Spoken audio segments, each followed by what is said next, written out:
সেদিন রাতে সুজয়ের কক্ষটিকে সাজানো হয় নানান রকমের পাহাড়ি ফুলের সম্ভারে। শয্যায় নতুন চাদর বালিশ দেওয়ার পরে নানাবিধ ফুলের পাখুড়িতে সজ্জিত করায় সাহায্য করেছিল ছেলের বন্ধু পত্নী দুজন। তাদের সাথে যুক্ত হয়েছে ঝুমাও। আমাদের অবশ্য সেখানে প্রবেশ করার প্রয়োজন ছিল না, তবে আমি আমার মতো এসে আশ্রমের লম্বা বারান্দায় চাদর ঢাকা দিয়ে বসেছিলাম অনেক রাত পর্যন্ত। কারণ পরের দিন সকালে আমাদের আশ্রম ছেড়ে গৌরীকুণ্ডর পথে যাওয়ার ছিল এবং সেখান থেকে মহাপ্রভু কেদারনাথ দর্শনে যাওয়ার ছিল। সমস্ত ঘোরাঘুরি মিটে যাওয়ার পর আমাদের দিল্লি পৌঁছানোর জন্য গাড়ি এসে গেছিল সকাল 9টার ভিতরে। আরেকটি গাড়ি এসে পৌঁছেছিল, সেটাতে সুজয়ের সাথে অ্যামেলিয়া নিজেদের লাগেজ গাড়িতে তুলে নিয়েছিল। আমাদের গাড়িতে 6 জনের লাগেজ তোলার পরে ছেলের সাথে বৌমা অ্যামেলিয়া এসে প্রণাম করতেই দুজনকে বুকের দুদিকে জড়িয়ে ধরে বলেছি, জানি না আবার কবে তোদের সাথে সাক্ষাৎ হতে পারবো, তবে কলকাতায় ফিরলে অবশ্যই আমার সাথে দেখা না করে তোরা বিদেশে ফিরবি না, আমাকে কথা দে। দুজনেই একসাথে বলে উঠেছিল, আমরা এই পাহাড়ি অঞ্চলগুলোতে কতদিন থাকবো এখনো ঠিক করে উঠতে পারিনি, তবে বেশ কিছুদিন বিভিন্ন জায়গায় ঘুরে বেড়াবো তেমনই পরিকল্পনা আছে। তারপরেই একবার অবশ্যই বাড়ির দিকে যাব এবং দেখা করে ফিরবো আমাদের কর্মস্থানে। ছেলে বৌমার থেকে বিদায় নিতে নিতে মনটা অতিরিক্ত ভারাক্রান্ত হয়ে গেছিল। এই কটা দিন পাহাড়ি উপত্যকায় বিভিন্ন জায়গায় ঘোরার সম্পূর্ণ ব্যবস্থাপনায় ছিল আমার সন্তান। তাদের সাথে পরিবারের তরফ থেকে আমি এবং ঝুমা থাকায় ছেলে বৌমার সুবিধাই হয়েছিল। হরিদ্বারের হোটেল থেকে 2টি গাড়ি রওনা হয়ে এক সময় 2টি গাড়ির পথ আলাদা হয়ে যায়। আমাদের গাড়ি এগিয়ে চলে দিল্লি এয়ারপোর্টের উদ্দেশ্যে। গাড়িতে যাওয়ার পথে ছেলের বিয়ের নানান স্মৃতি নিয়ে আলোড়ন সৃষ্টি হওয়ার মুহূর্তে মনের মধ্যে এতটুকু আশঙ্কা ছিল না যে বাড়িতে কি হতে চলেছে। তবে বাড়ি ছাড়ার পর থেকে যখনই সময় পেয়েছি এবং ফোনে টাওয়ার পেয়েছি, ফোনে যোগাযোগ করে গেছিলাম। আমি ছাড়া ঝুমা প্রায় প্রতিদিনই ফোনের মাধ্যমে জিজ্ঞাসাবাদ করে গেছিল। কয়েকবার লাবণ্যকে ফোন করার চেষ্টা করেও ধরতে পারিনি। হয়তো এখনও ওর মনের ভিতরে মান অভিমান রাগগুলো জমা হয়েছিল, সেগুলো বাড়ি ফিরে জানা যাবে। সুমতির সাথে বেশিরভাগ সময় ফোনের মাধ্যমে কথা হয়েছে। বারবার জিজ্ঞাসা করেছি লাবণ্যর কথা। উত্তরে সুমতি বলেছে, মা কেমন মনমরা হয়ে গেছে, ভালো করে কথা বলে না কারো সাথে, খাবার দিলে খায়, আবার খাবার ইচ্ছা নেই বলে খাবার থালা সরিয়ে দেয়, তবে আমাকে বসিয়ে খাওয়াতে হয় বেশিরভাগ দিন। মাঝে মধ্যে ডাক্তার আশুতোষ বাবু এসে পরীক্ষা করে গেছেন, সাথে কয়েক রকমের ঔষধপত্র দিয়ে গেছিলেন, সেগুলো খাওয়ানোর চেষ্টা করেছি। প্রায় দিন মায়ের সাথে বসে গল্প করার চেষ্টা করেছি, মা কিন্তু কোনো উত্তর দেওয়া কিংবা গল্পের স্বাদ দেওয়া থেকে অনেক দূরে ছিল। বুঝতে পারছিলাম কোনো এক আলাদা জগতে বিচরণ করছিল, এমনটাই মনে হয়।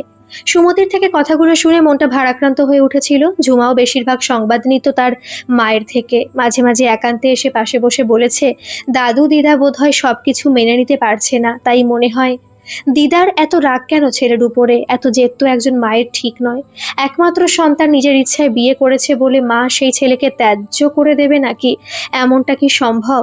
দিদা যেমন আচরণ করছে তাতে এটাই বোঝা যায় উনি একমাত্র ছেলেকে ত্যায্য করেছেন, কিন্তু মন থেকে সেটা মেনে নিতে পারছেন না। এখানেই সমস্যাটা। ঝুমার প্রশ্নের উত্তর দিতে পারিনি। আশঙ্কা করছিলাম বিরাট একটা ঝড় আসতে চলেছে বাড়ি ফেরার পরে। বাড়ি ফেরার পথে মনের ভিতরে একটা আশঙ্কা অবশ্যই জন্ম নিয়েছিল, কিন্তু পরবর্তীকালে সেটা যে এমন ভয়ঙ্কর রূপ ধারণ করবে তার সম্বন্ধে ঘুণাক্ষরেও আমাদের কোনো ধারণা ছিল না। আমাদের ফ্লাইট দমদম বিমানবন্দরে এসে পৌঁছেছিল তখন সময় ছিল রাত 10টা। ওখান থেকে ক্যাব নিয়ে বাড়ি পৌঁছাতে পৌঁছাতে প্রায় রাত 11টার বেশি হয়ে গেছিল। তবে সদর দরজায় আমাদের জন্য অপেক্ষা করছিল সুমতি, সাথে রবি। আমাদের সম্পূর্ণ সুরক্ষিত ফিরে আসায় ঝুমার মা বাবা ঈশ্বরকে প্রার্থনা জানিয়ে আমাদের বলে, আপনারা সকুশল ফিরে এসেছেন, এটাই অনেক। সাথে লাগেজগুলো রবি তুলে দেওয়ার ব্যবস্থা করেছিল, অবশ্য সাথে সুমতিও সাহায্য করেছিল। উপরে উঠে নিজেদের ঘরে প্রবেশ করতেই নজরে পড়ে লাবণ্য বিছানায় শুয়ে সিলিং ফ্যানের দিকে তাকিয়ে। ক্ষণিকের জন্য লক্ষ্য করে বুঝেছিলাম সেই দৃষ্টিতে কেবল ধোঁয়াশা ছাড়া আর কিছু ছিল না। আমার উপস্থিতিতে বিন্দুমাত্র প্রতিক্রিয়া দেখতে না পেয়ে বিছানার পাশে বসে জিজ্ঞাসা করলাম, শরীর কেমন আছে? ডাক্তারের সাথে আমার কথা হয়েছে, কয়েকবার দেখে গেছে, বলেছে তোমার মুখ থেকেই শুনতে চাই। আওয়াজ পেয়ে আমার চোখে চোখ রেখে কেমন একটা ঘোলাটে চাহনিতে তাকিয়ে থাকে কিছুক্ষণ। তারপরে অত্যন্ত ক্ষীণ স্বরে বলে ওঠে, আমার কি হবে? আমি তো বেঁচে আছি এখনো। তোমরা ভেবেছিলে বোধহয় বাড়িতে এসে আমাকে আর দেখতে পাবে না, তাই না?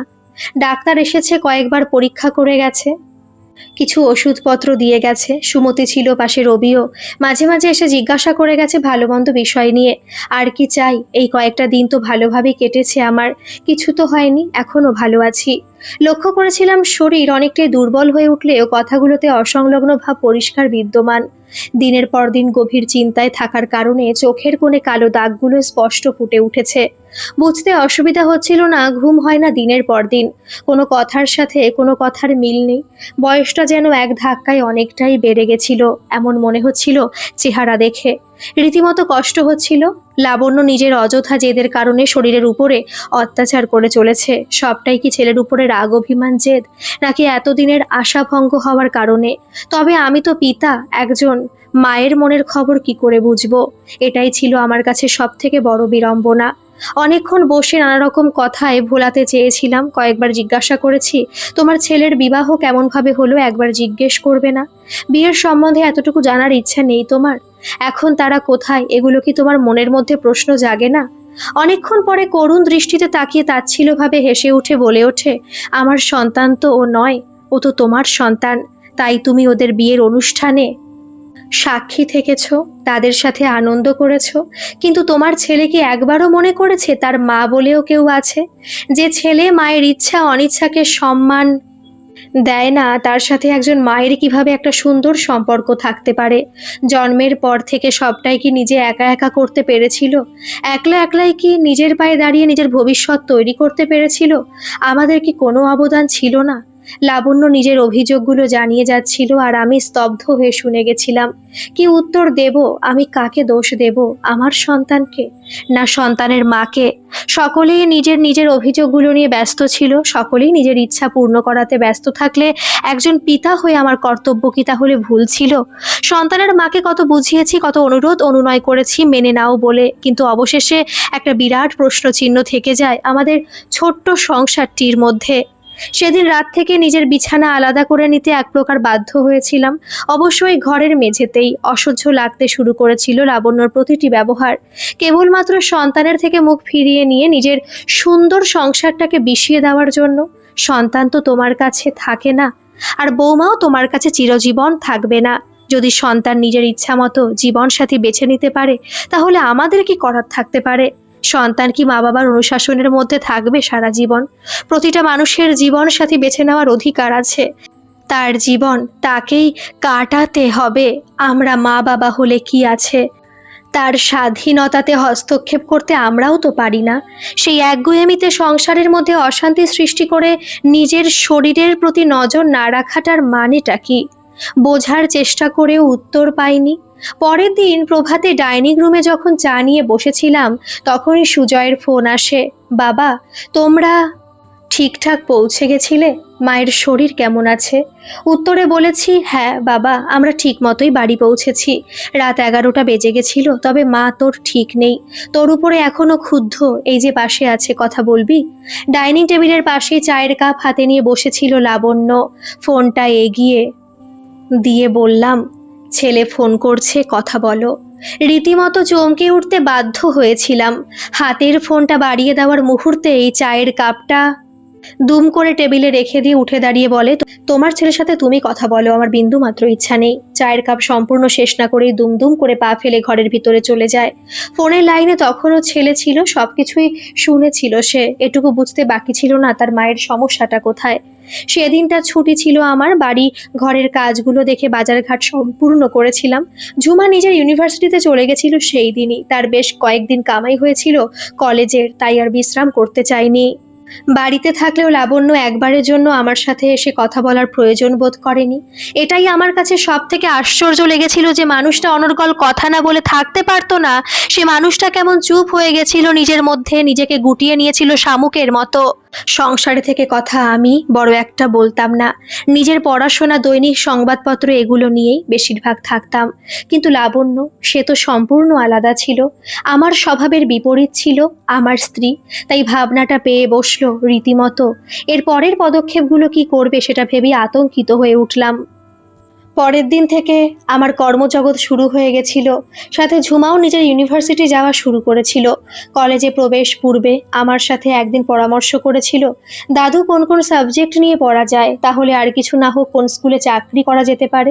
তাই বলেছিলাম, সায়েন্স নিয়ে পড়াশোনা করলে তোর কোনো লাভ হবে না, যখন তোর অন্য পথ নির্বাচন করতে হবে। কেন্দ্রীয় সরকারি ক্ষেত্রে চাকরি করার ইচ্ছা থাকলে তাহলে হিন্দি, ইংরেজি এবং জিওগ্রাফি নিয়ে পড়াশোনা চালিয়ে যেতে পারিস।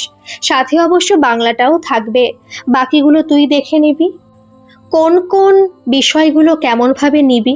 আমার কথাটা মনে লেগেছিল ঝুমার, তাই বলে, এটা তুমি ঠিক বলেছ, হিন্দি সাবজেক্টটা যদি সাথে রাখি তাহলে অনেক সুবিধা হবে কেন্দ্রীয় সরকারের চাকরির জন্য। দিন 15 কেটে গেছিল। বাড়ির পরিবেশ দিন দিন অশান্ত হয়ে উঠছিল। কেবলমাত্র লাবণ্যর ব্যবহারে সময় খাওয়া দাওয়া ত্যাগ করেছিল। যখন ইচ্ছা হয় তখনই দুমুঠো মুখে দেয়, কারোর সাথে তেমন কথা বলতো না। কেমন যেন নিজের মনের মধ্যে নিজেকে গুটিয়ে রেখেছিল। অনেকবার চেষ্টা করেছি সহজ করার। একবার বলেছিলাম, তোমার ইচ্ছা হলে চলো কয়েকদিনের জন্য বাইরে ঘুরে আসি। উত্তরে কেবল এটুকুই বলেছে, এই তো তুমি ঘুরে এলে পাহাড় পর্বত, আমার কোথাও যাওয়ার ইচ্ছে নেই, আমি যেমন আছি তেমনি ঠিক। আমার সাথে কথা বলার সময় কথাগুলো ইদানিং রুক্ষ হয়ে গেছিল। সেখানে পূর্বের মতো মিষ্টতা, আপনত্ব ছিল না। বুঝতে পারছিলাম লাবণ্যর অসুবিধা হচ্ছিল, নিজের মনের মধ্যে নিজেকে আবদ্ধ করে রেখে কেবল যন্ত্রণা সহ্য করে যাচ্ছে। হয়তো এটাকে নিয়তি বলে ভেবে নিয়েছিল।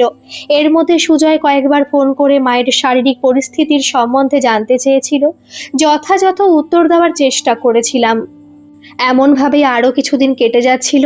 একদিন রাতে ঘুমিয়ে পড়েছিলাম। কত রাত হবে খেয়াল ছিল না। হঠাৎ ঘরে গোঙানির আওয়াজ শুনতে পাচ্ছিলাম। তখনই তন্দ্রাটা হালকা হতে বুঝতে পারলাম বিছানার উপর থেকে আওয়াজ। কাল বিলম্ব না করে বিছানা ছেড়ে উঠে বুঝলাম লাবণ্যর রীতিমতো কষ্ট হচ্ছে। বুকের দুদিক চেপে ধরে ঘন ঘন নিঃশ্বাস নেওয়ার চেষ্টায় মুখ থেকে ঘর ঘর আওয়াজ উৎপন্ন হতে বুঝলাম পরিস্থিতি নিয়ন্ত্রণের বাইরে চলে যেতে বসেছে। তখনই পারিবারিক ডাক্তার আশুতোষকে ফোন করলাম। উনি অবশ্য আমার ফোন ধরেছিলেন এত রাতেও। সাথে সাথে সম্পূর্ণ পরিস্থিতিটা বোঝালাম। তাতে উনি বললেন, ওনাকে বিছানায় উঠে বসিয়ে রাখুন, পারলে একটু উষ্ণ গরম জল খাওয়ানোর চেষ্টা করুন। আমি চেষ্টা করছি যত শীঘ্রই সম্ভব পৌঁছানোর। তবে মনে হচ্ছে হাসপাতালে নিয়ে যাওয়ার চেষ্টা করলেই সম্পূর্ণ পরিস্থিতিটাকে সামলানো যাবে। আমার যতদূর মনে হচ্ছে হার্ট অ্যাটাকের লক্ষণ। ইতিমধ্যে ঝুমাকে ফোন করাতে সুমতির সাথে ঝুমাও চলে এসেছিল। অপেক্ষা না করে অ্যাম্বুলেন্সকে ফোন করেছিলাম। অ্যাম্বুলেন্সের সাথে সাথে ডাক্তার আশুতোষ পৌঁছে গেছিল। পরিস্থিতির মধ্যে নজরে রেখে হাসপাতালে নিয়ে যাওয়াই শ্রেয় বলে জানালেন ডাক্তার। মধ্যরাতের পরে আমার পরিচিত নার্সিংহোমে ভর্তি করাতেই আইসিইউতে স্থানান্তরিত করেছিল। অবশিষ্ট রাতটা উৎকণ্ঠিত হয়ে অপেক্ষারত ছিলাম নার্সিংহোমের রিসেপশনে। সাথে ঝুমাও সুমতি ছিল। সকাল 8টার সময় ডাক্তার এসে জানালেন, অল্পর উপর দিয়ে এবারের মতো চলে গেছে। এটা একটা সম্পূর্ণ হার্ট অ্যাটাকের পরিস্থিতি তৈরি হয়েছিল। তবে সাথে সাথে নার্সিংহোমে নিয়ে আসাতে এ যাত্রা নিশ্চিন্ত হওয়া গেল। কিন্তু এরপরে সাবধানে রাখতে হবে। এরপরে যদি এরকম হার্ট অ্যাটাক আসে তাহলে কিন্তু বাঁচানো মুশকিল হয়ে যাবে। তাই আপনাদের 24 ঘন্টা খেয়াল রাখতে হবে পেশেন্টের। সেদিনটা নার্সিংহোমেই রাখতে হয়েছিল পর্যবেক্ষণ করার জন্য। পরের দিন দুপুরের পরে ছেড়ে দেয় লাবণ্যকে। বাড়ি ফিরে ঠিক করলাম বাড়িতে একজন নার্সের দায়িত্বে থাকলে সবকিছু ঠিক হয়ে যাবে। ইতিমধ্যে নার্সিংহোম থেকে ছেলেকে জানিয়েছিলাম। শুনেই বলেছে, আমাদের মাসখানেক হয়ে গেছে, এবার ফেরা চিন্তা ভাবনা করছিলাম। তবে আমরা দুজনে কালকেই রওনা দিচ্ছি কলকাতার উদ্দেশ্যে। এই সময়টায় মায়ের কাছে থাকলে তোমারও কিছুটা সাহারা হবে। বুঝতে পারছিলাম না কি উত্তর দেব। তবুও বললাম, দেখ বাবা, তোরা এখানে আসলে মায়ের কতটা সুরাহা হবে সেটা তো এই মুহূর্তেই জানাতে পারছি না। তবে দেখে যা পরিস্থিতি কেমন। লাবণ্যকে নার্সিংহোম থেকে বাড়িতে আনার 3 দিন পরেই ছেলে বৌমা কলকাতায় এসেছিল। তবে ওরা হোটেলেই উঠেছিল। ছেলে একাই এসেছিল মায়ের কাছে। ঘণ্টাখানেক বসেছিল মায়ের মাথার কাছে। নানান রকমভাবে মায়ের মন প্রসন্ন করার চেষ্টা করে গেছিল, কিন্তু অযথাই সবকিছু একটাও কথা বলেনি ছেলের সাথে। মনের মধ্যে একরাশ অভিমান নিয়ে সেদিনের মতো ফিরে যায় সুজয়। তারপরে প্রায় 4 দিন পর্যন্ত সমানে এসেছে আর মায়ের কাছে বসে অনুনয় বিনয় করে গেছে। অবশেষে আমার কাছে দুঃখ করে বলে গেছিল, আর থাকবো না। মা যখন ক্ষমা করছে না, তখন এখানকার মায়া মমতা ত্যাগ করে যেতেই হবে। আমার ওখানে কর্মক্ষেত্র আছে, সেগুলোকে তো আর ছাড়তে পারবো না। এর 2 দিন পরে ছেলে বৌমা চলে গেছিল তাদের কর্মস্থানে, আর আমি থেকে গেছিলাম একটা জেদি অসুস্থ জীবন সাথীকে নিয়ে। এমনভাবেই কেটে যায় আরও 6টা মাস। পরিস্থিতি বিন্দুমাত্র বদল হয়নি। বাড়িতে থাকতে পারতাম না, অফিস থেকে ফিরেই ক্লাবে চলে যেতাম। কি করে থাকতাম বাড়িতে? একটা অসুস্থ পরিবেশ, যেখানে কেবলমাত্র রাগ, জেদ, অভিমান, কারো সাথে ভালোভাবে ব্যবহার না করা, কথা বলা, আনন্দ করা, এসব যেন ভুলে গেছিল। তাই আমি নিজেকে ধীরে ধীরে সরিয়ে নিতে শুরু করলাম এমন পরিবেশ থেকে। তবে হ্যাঁ, রাতে একই ঘরে থাকা, ডাক্তারের দেওয়া ওষুধপত্র খাওয়ানো, সেগুলো দেখা, আমি না থাকার সময় সুমতিকে সঠিক দায়িত্ব বুঝিয়ে দেওয়া, এগুলো ছাড়া আমার কাছে তেমন কিছুই ছিল না। একটা নার্সকে রেখেছিলাম, পরে যখন দেখলাম আমার প্রয়োজন নেই, তাকে ছাড়িয়ে দিলাম। আমি আর সুমতি যথেষ্ট ছিলাম লাবণ্যকে দেখাশোনার জন্য। হঠাৎ অফিস থেকে আমাকে কয়েকদিনের জন্য উত্তরবঙ্গে যাওয়ার চিঠি আসে। সেখানে একটা অফিসে অডিটের ব্যাপার ছিল, তাই যাওয়া অত্যন্ত প্রয়োজন ছিল। যেদিন চিঠি এসেছিল সেই দিনই সুমতিকে জানালাম, আমি 1 সপ্তাহের জন্য অফিসের কাজে যাচ্ছি, তুই, ঝুমা, রবি মিলে এই কটা দিন সামলে নিস। উত্তরের সুমতি বলে, সে তো আপনাকে যেতেই হবে, আপনার অফিসের কাজ প্রথমে। মা এখন অনেকটাই ভালো আছে, বিশেষ করে শারীরিক দিক দিয়ে। আপনি নিশ্চিন্ত মনে যান, নিজের কাজ করুন। যদি তেমন কিছু হয় তাহলে ডাক্তারবাবু তো আছেই, আপনাকেও জানাতে পারবো। উত্তরবঙ্গে চলে গিয়ে সবে 3টে দিন হয়েছিল, অফিসের কাজে ব্যস্ত ছিলাম সেদিন। সন্ধ্যের দিকে ঝুমার ফোন, দাদু তোমাকে শীঘ্রই চলে আসতে হবে মনে হচ্ছে, দিদার আবার প্রচণ্ড অসুবিধা হচ্ছে। ডাক্তারবাবু কিছুক্ষণ আগে দেখে গেছেন, বলেছেন অপেক্ষা না করে হাসপাতালে অ্যাডমিট করাতে। কি করব, তুমি যেমন বলবে সেই মতোই করব। মাথায় যেন বাজ পড়ে গেছিল। অডিটের কাজ এখনো 3 দিন বাকি ছিল। পুরো অডিট টিমটার আমি ছিলাম মুখ্য অফিসার। মাঝপথে নিজের কর্তব্য ছেড়ে দিয়ে যাওয়াটাও আমার পক্ষে যথেষ্ট মুশকিল ছিল। তবুও সাথে সাথে ঊর্ধ্বতন কর্তৃপক্ষকে সমস্যাটা জানালাম। তাদের কথা মতো একটা দিন অন্তত আমাকে থাকতে হবে, অন্য একজন অফিসারকে আমার জায়গায় বসানোর জন্য। উপায় ছিল না, পরিস্থিতির চাপে আমাকে আর একটা দিন থাকতেই হতো। সবকিছু হিসাব করে ঝুমাকে আবার ফোন করলাম। তুই তো নার্সিংহোম জানিস, ওখানকার ডাক্তারবাবুদেরও চিনিস। ডাক্তার অভিজিতের সাথে পরামর্শ করে নার্সিংহোমে অ্যাডমিট করিয়ে দে, দেরি করিস না। আমি চেষ্টা করছি যত শীঘ্রই সম্ভব পৌঁছানোর, তবুও পরশু হয়তো আমি পৌঁছতে পারবো না। পরের দিন বিকালের পরে আমার রিলিভার অফিসার পৌঁছেছিল, তাকে সব কিছু বুঝিয়ে দিতে দিতে অনেক রাত হয়ে গেছিল। তাই পরের দিন সকালে ট্রেন ধরে বাড়ি ফেরার জন্য প্রস্তুতি নিচ্ছিলাম। রাত তখন অনেক। ঠিক সেই সময় ঝুমার ফোন বেজে ওঠে। দাদু, তুমি কতক্ষণে পৌঁছাচ্ছ? তুমি তাড়াতাড়ি চলে এসো। ঝুমার ফোন পেতেই মনের মধ্যে একটা অস্থিরতা শুরু হতেই বললাম, কি হয়েছে বল, এমন করে বলছিস কেন? ভালো আছে তো তোর দিদা? অবশেষে এটুকু বলে ফোন কেটে দেয়। তুমি আসলেই সব কিছু জানতে পারবে, এত রাতে এর বেশি তোমায় কিছু জানাতে পারছি না। অনেক রাত হয়ে গেছিল, তবুও ডাক্তার অভিজিৎকে জিজ্ঞাসা করলাম ফোন করে। ডাক্তার অভিজিৎ কেমন একটা খাপছাড়া ধরনের কথা বললেন। খবর ভালো নয়, ব্যাস এইটুকুই বলতে পারি। আপনি আসুন, সব কিছুই বুঝতে পারবেন। বুঝতে অসুবিধা হচ্ছিল না। কোনো একটা দুঃসংবাদ সকলে চেপে যাচ্ছে, হয়তো আমি এত দূরে আছি বলে। সেদিন রাতটা দু চোখের পাতায় এক করতে পারিনি। কেবল চোখের সামনে লাবণ্যর মুখটা ভেসে উঠছিল থেকে থেকে। ঘড়ির কাঁটায় ভোর 4টে, আমার ট্রেন ছিল ভোর 5টার সময়। তাই আর অপেক্ষা না করে অফিসিয়াল গাড়ির ড্রাইভারকে জানালাম আমায় পৌঁছে দিতে স্টেশনে। ট্রেনের মধ্যে বসে সারাটা রাস্তা খালি চোখের সামনে ভেসে উঠেছিল বারে বারে দীর্ঘ 36টা বছর একসাথে কাটানোর নানান ঘটনাক্রমগুলো। জানি না, কোনো এক সাংঘাতিক দুঃসংবাদের অপেক্ষায় আমাকে ছুটে যেতে হচ্ছিল। ট্রেনের গতির থেকে মনের গতি যেন অসম্ভব বেড়ে গেছিল। কয়েকবার সুমতি, ঝুমা, রবিকেও ফোন করেছে, রিং বেজে গেছে, কিন্তু তারা ফোন ধরেনি। আশঙ্কাটা সেখানে আরও দৃঢ় হয়ে যায়। সন্ধ্যার পরেই হাওড়া স্টেশনের ট্রেন থেকে নেমেই ঝুমাকে ফোন করলাম। আমি হাওড়া স্টেশনে পৌঁছে গেছি, কোথায় যেতে হবে বলো? ফোনের ওপার থেকে ঝুমার কণ্ঠস্বর শুনে মনে হলো নিশ্চিত কোনো বিপদ সংকেতের আভাস। তার মধ্যে বলে ওঠে, তুমি সোজা নার্সিংহোমে চলে এসো। ঘণ্টাখানেকের মধ্যে নার্সিংহোমে পৌঁছতেই গেটের সামনে ঝুমা এবং সুমতিকে দেখে থমকে গেছিলাম। কিছুটা দূরে দুহাত বেঁধে রবিকে দাঁড়িয়ে থাকতে দেখে মনটা অশান্ত হয়ে উঠতেই সুমতি দৌড়ে দৌড়ে কাছে এসে কান্নায় ভেঙে পড়ে বলে, মাকে বাঁচানো যায়নি এবারে। সবকিছুর মায়া ত্যাগ করে গতকাল সন্ধ্যার পরে চলে গেছে নিহ জগৎ ছেড়ে। পাশে এসে ততক্ষণে দাঁড়িয়েছিল ঝুমা ও রবি। দুজনের চোখে অশ্রু দেখতে পেয়ে স্তম্ভিত হয়ে গেছিলাম কয়েকটা মুহূর্তের জন্য। নিজেকে যথারীতি শান্ত করে জিজ্ঞেস করলাম, কোথায় আছেন এখন তিনি? উত্তরটা ঝুমা দেয়, নার্সিংহোমে ঠান্ডা ঘরে কাল রাতের পর থেকে রাখা হয়েছে। মামাকে ফোন করে আমি জানিয়ে দিয়েছি, তোমাকে জানাতে পারিনি। এই কারণে তুমি রাস্তায় আছো, কাজে আছো, তার জন্য সম্পূর্ণটা জানতে পারিনি। নার্সিংহোমের গেটের কাছে সবকিছু শুনে কিছুক্ষণের জন্য বুকের ভেতরটা হাহাকার করে উঠেছিল। কয়েকটা মুহূর্ত পাথরে পরিণত হয়েছিল। দু চোখ দিয়ে কয়েক ফোঁটা অশ্রু গড়িয়ে পড়তে নিজেকে সামলে নিয়ে বললাম, কোথায়, চল। আমার পিছন পিছনে সকলে এসে নার্সিংহোমের রিসেপশনে পৌঁছালাম। সেখানে আমায় দেখতে পেয়ে একজন পরিচিত ডাক্তার সামনে এসে বলেন, প্রত্যুষবাবু, অত্যন্ত দুঃখের সাথে জানাতে হচ্ছে। ততক্ষণে তার দিকে হাত তুলে ইশারায় বোঝালাম, আমি সবকিছু শুনেছি, এখন যেখানে যাওয়ার সেখানে আমায় নিয়ে চলুন। নার্সিংহোম থেকে দুজন সাথে এসে আমাদের নিয়ে আসে সব ঘরে। সেখানে প্রবেশ করে একটা ফ্রিজার বক্স খুলে দেওয়া মাত্র নজরে যা পড়ে সেটা দেখেই মাত্রই নিজেকে সামলে রাখা অসম্ভব হয়ে উঠল। তবুও হিম্মত করে লাবণ্য প্রাণহীন মাথায় হাত বুলিয়ে দিতে দিতে দুফোঁটা জল গড়িয়ে পড়লো ফ্রিজার বক্সের ভেতরে রাখা সাদা চাদরের উপরে। কয়েক মুহূর্ত পরে বেরিয়ে এলাম এবং বাইরে এসে ঝুমাকে জিজ্ঞেস করলাম সব ঘরে ফ্রিজার বক্সে দেহ সংরক্ষণ করার জন্য কি আদেশ দিয়েছিল। ততক্ষণে সুমতির সাথে ঝুমাও বলে ওঠে, ডাক্তার আশুতোষবাবু সিদ্ধান্ত যেটা নিয়েছেন সেটা কি কারণে নিয়েছেন বুঝতে অসুবিধা হলো না।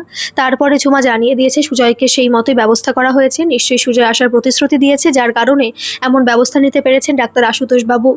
সব ঘরের থেকে রিসেপশনে এসে বললাম, আমাকে পুরো রিপোর্টটা দিতে হবে।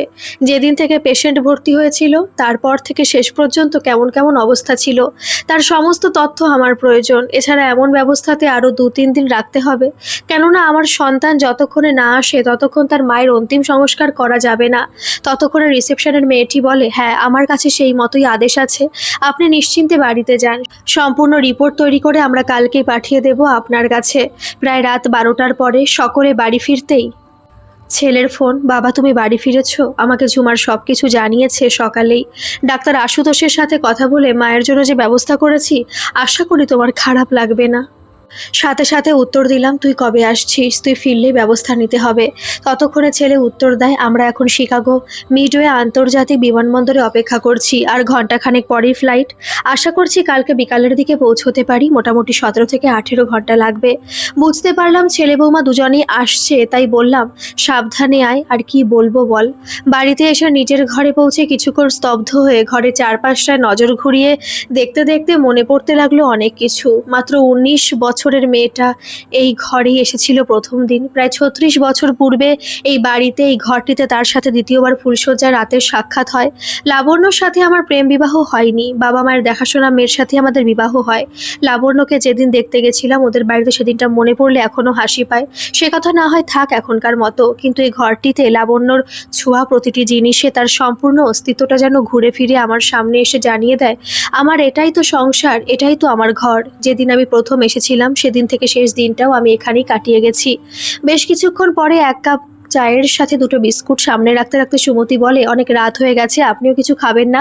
আমি জানি এত রাতে, তাই একটু চা নিয়ে এলাম। আমাদেরও কারোর খাবার ইচ্ছে নেই, তাই খাওয়া হয়নি। বিশ্রাম নিন, আমরা নিচেই আছি, প্রয়োজন পড়লে আওয়াজ দেবেন। চায়ের কাপ হাতে নিয়ে চুমুক দিতে দিতে স্মৃতির পাতায় মগ্ন হয়েছি সেদিন রাতে। প্রথম দিন থেকে সংসারকে নিজের করে নিয়েছিল লাবণ্য, তবে সেই বয়সের খুনসুটি করা থেকে বিরত হতে পারিনি। তখন স্বভাবটাই তেমন ছিল। সেই বয়সে চুপ করে বসে থাকতে পারতো না। অফিসে থাকি কিংবা বাড়িতে সময় পেলেই পিছনে লাগবে। উদাহরণস্বরূপ, অযথা ঝগড়া বাঁধিয়ে মজা নেওয়া, ঝগড়া শান্ত হলে কানের কাছে এসে জোরে খিলখিল করে হেসে ওঠা, তারপরে বলবে, কেমন লাগলো বলো তো? চোখে মুখে তখন দুষ্টুমির ছোঁয়া। সুযোগ পেলে আমার পিছনে লাগা চাই ওর। তখন বাড়িতে বাবা মায়ের সংসারে অন্য আর কাউকে পেত না। আমি একমাত্র সন্তান হওয়াতে ওর ভীষণ আপত্তি ছিল, তাই মাঝে মাঝে বলে উঠতো, 2-1টা ননদ দেওর বাড়িতে থাকলে কত মজা করা যেত। তোমার জন্য অপেক্ষা করতে হয়, সে কখন অফিসে যাবে, অফিস থেকে ফিরবে, তারপরে একটু কাছে পাই। সারাটা দিন তোমার জন্য অপেক্ষা করি। যদি কয়েকটা ননদ দেওর থাকতো তাদের সাথে সময় কেটে যেত। কিছু বলতে গেলে চোখের দিকে তাকিয়ে ভুরু কুঁচকে তাকানোর অভ্যেসটা অনেকদিন ছিল, তাই তখন বলেছি, যেটা নেই তার জন্য আফসোস করার প্রয়োজন আছে কি? অফিস থেকে বাড়ি ফিরে মাঝে মাঝে মুখ ভার করার অভ্যেসটা ছাড়তে পারিনি দীর্ঘদিন। অফিস থেকে ফেরার পথে কিছু না কিছু নিয়ে আসতাম, বিশেষ করে ওর পছন্দ মতো খাবার। যেদিন ভুলে যেতাম সেদিন মুখ ভার করে আমার সাথে কথা বলাই বন্ধ করে দিত। পরে অফিসের ড্রেস ছেড়ে সাথে করে বেরোতে হতো নিয়ে, তাতেই খুশি হয়ে যেত। 5-10 টাকার ফুচকা কিংবা 10 টাকার একটা আইসক্রিমে সব অভিমান ভুলে যেত। বিছানায় শুয়ে চাদর মুড়ি দিয়ে শোয়ার অভ্যেসটা ছিল লাবণ্যর বরাবরের। শীতের দিনে আমি চাদরের ভেতরে ঢোকার চেষ্টা করলে ওপাশ ফিরে শুয়ে পুরো চাদর টেনে গুটিয়ে নিজের শরীরের তলায় চেপে দেওয়া, তারপরে খিলখিল করে হেসে পুরো চাদরটায় আমাকে মুড়ে দিয়ে বুকের মাঝে মাথা দিয়ে বলতো, তোমার আবার ঠান্ডা লাগে নাকি? দুহাতে জড়িয়ে ধরে চাদরের তলায় ঢাকা দিয়ে বলেছি, না আমি তো মানুষ নই, আমার কেন ঠান্ডা লাগবে। আবার কখনো বাথরুমে ঢুকলেই বাইরে থেকে লাইট অফ করে দিয়ে কোথায় পালিয়ে যাবে। বাথরুমের ভিতরে অন্ধকার থাকায় যতই চিৎকার করি আর পাই না তাকে। ঠিক যখন স্নানের পরে বাথরুম থেকে বেরোতে যাব তখনই লাইটটা জ্বলে উঠতো। বাড়িতে ছুটির দিনে অফিসের কাজ করছি, সেখানেও লাবণ্যর আপত্তি। কিছুক্ষণ দাঁত খেঁচাখেঁচি চুলোচুলি করে বলবে, ছুটির দিন বসে বসে অফিসের কাজ করছো আমার ভালো লাগে? কোথাও নিয়ে যেতে পারে না বউকে? তুমি কেমন মানুষ, একটু রোমান্টিক হও তাহলে জীবনটা আরও সুন্দর হয়ে উঠবে। মাঝে মাঝে আবার বলে উঠতো, আমি বিয়ের আগে কিন্তু কোথাও ভালোবাসা করিনি, তেমন করে কাউকে পাইনি, তোমার মতো করে তাই হয়নি। এরপরে কিন্তু ভালোবাসাটা সম্পূর্ণ কড়াই গন্ডে আদায় করেই নেব, তোমার থেকে ভালোবাসা দক্ষিণা হিসেবে পেতে চাই না, বুঝলে? এবার অফিসের খাতাপত্র সরিয়ে কাছে এসে বলেছি, কেমনভাবে ভালোবাসা আদায় করতে হয় একটু বুঝিয়ে দাও না। তখনই মুচকি হেসে দুহাতে গলা জড়িয়ে ধরে মুখটা মুখের কাছে এনে মুচকি হেসে বলেছে, ভালোবাসা দুটো শরীরের ঘনিষ্ঠতায় পর্যাপ্ত নয়, দুটো মনের ভিতরের ভালোবাসাটাই হলো প্রকৃত ভালোবাসা। হ্যাঁ, শরীর ছাড়া ভালোবাসা যেমন পূর্ণতা পায় না, তেমনি মনের থেকে ভালোবাসা কেবলমাত্র দক্ষিণা নয়, একটা অফুরন্ত বিশ্বাস মনের ভিতর মনকে ছুঁয়ে যায়। শরীরকে ছোঁয়ার থেকেও বেশি প্রয়োজন মনকে ছুঁয়ে ভালোবাসার। সেদিন সারাটা রাত চেয়ারে বসে বসে বিগত দিনগুলোর স্মৃতি যতই চোখের সামনে ভেসে উঠেছে, তাতে বুকের ভেতরটা হাহাকার করে উঠেছে। ভোরের দিকে বসে বসে কখন যে দু চোখ বুজে এসেছিল বুঝতেই পারিনি। হঠাৎ মাথায় একটা শীতল হাতের ছোঁয়াতে তন্দ্রাচ্ছন্ন ভাবটা কেটে যেতেই চারপাশ ভালো করে দেখেও কাউকে না পেয়ে বিছানার সামনে দেওয়ালে আমাদের দুজনের ছবিটার দিকে নজর করতেই চমকে উঠলাম। মুহূর্তেই মনে হলো লাবণ্য যেন দুহাত বাড়িয়ে বলছে, আমি তোমায় একা ছেড়ে যেতে চাইনি গো, পরিস্থিতি এমনটাই করেছে আমাদের সাথে। কতক্ষণ দাঁড়িয়ে ছিলাম এমনভাবে সময়ের জ্ঞান ছিল না। তখনই সুমতির আওয়াজে ফিরে এসেছিলাম ইহজগতে। আমার মুখের দিকে তাকিয়ে সুমতি চমকে উঠে বলেছিল, কর্তামশাই আপনি সারাটা রাত চোখের জলে ভিজিয়ে গেছেন। মায়ের ফটোর দিকে তাকিয়ে পিছন থেকে ঝুমা বলে ওঠে, দাদু মনকে শান্ত করতে চেষ্টা করো, তাহলেই বাঁচতে পারবে। নিজেকে সংযত করে রাখার আপ্রাণ চেষ্টায় কেবল বলেছি, পাগলিটা বড্ড জেদি। নিজের জেদের কারণে আজ মাত্র 55 বছর বয়সে সংসারের সব মায়া কাটিয়ে না ফেরার দেশে চলে গেল, আমাকে একা এই বিষাক্ত সংসারের মাঝে ফেলে। এখনকার মতো এই পর্যন্ত থাক, এর অন্তিম পর্ব আমি কালকে আপলোড করব। আর হ্যাঁ, একটা কমেন্ট করে জানাবেন যে আপনাদের এই লাবণ্যর চরিত্রটা কেমন লাগলো। ধন্যবাদ।